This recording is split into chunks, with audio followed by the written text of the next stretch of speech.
Chào mừng các em đến với kênh Candy TV. Wow, hôm nay chúng ta có xe gì đây? Wow, một chiếc xe rất là đẹp. Rồi các em biết đây là xe gì đấy? Đây là một chiếc máy múc đấy. Wow, đây là xe đây, rất là đẹp. Đây là con trường của xe. Đây là một chiếc xe với một cái tông màu là đen xám và vàng. Làm nổi bật cả chiếc xe. Wow, có bắt tài xế mặc áo màu đỏ này kìa. Đây đẹp quá. Này,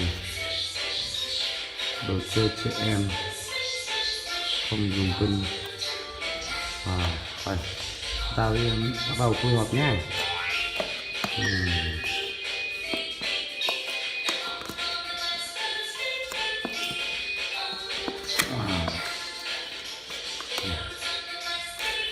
Chắc chắn quá.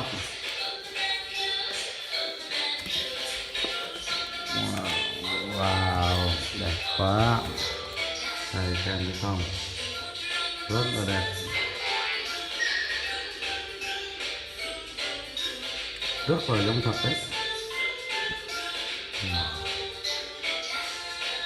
Rồi chúng ta bắt đầu mở hộp nhé, xe ra nhá. Kênh nhớ đăng ký, nhấn đăng ký để theo dõi những video sau của kênh nhé.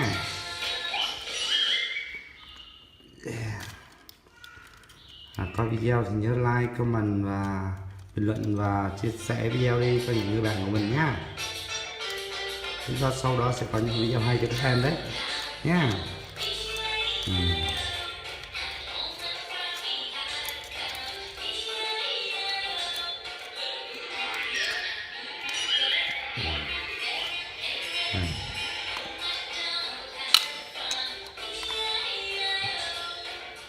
Xe được gắn rất là chắc chắn ở đây.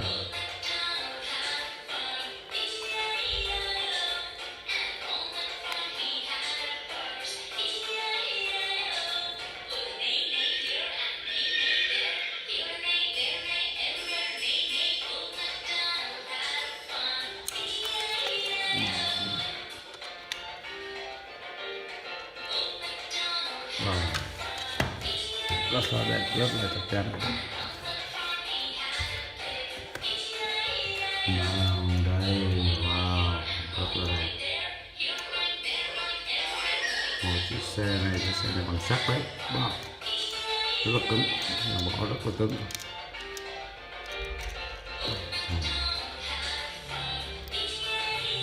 Không có gì tháo rời được ta. Đây là phần múc của xe. Wow, rất là hay, rất là đẹp.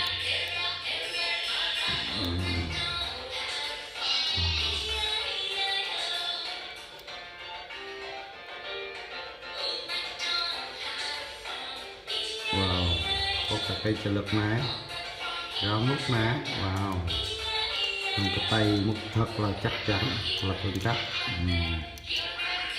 Đây hiện bắt tài xế, đây là hai cái đèn của xe, đây hai đèn xe này, xin chữ họ mình nhé. Đây có bắt tài xế rồi, đây thấy không, rất là đẹp. Wow, bây giờ chúng ta xem bắt tài xế làm việc nha, đợi anh xíu nhé. Nào chúng ta bắt đầu nhé.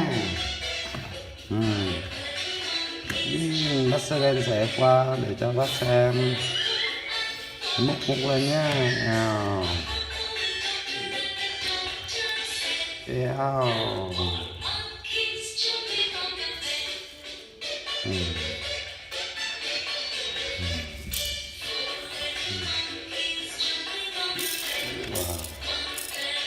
Xe đen này không giữ được rồi, xe này dở quá.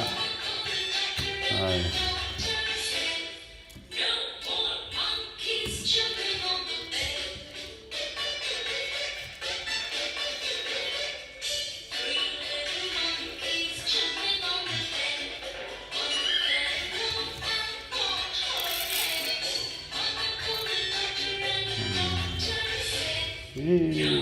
Hai bác là mình rất là siêng năng.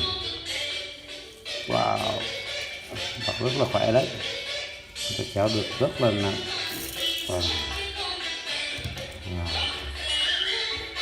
Wow.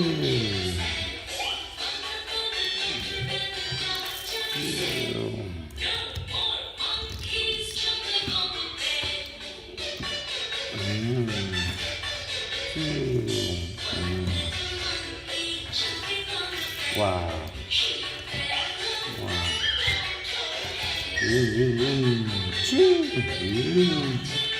Oh. Wow.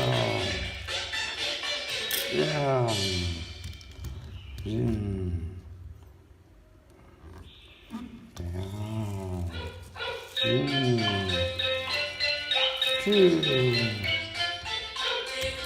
Rồi, mình sẽ lên đi nào.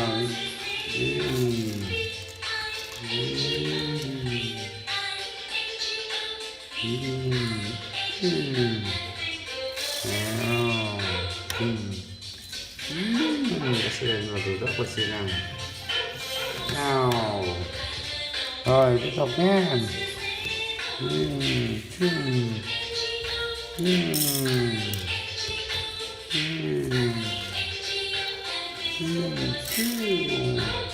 Rồi, tạm biệt các bạn nha. Mình tiếp tục làm đây. Các em nhớ nhấn đăng ký video, chia sẻ video và like video nhé. Chào tạm biệt các em.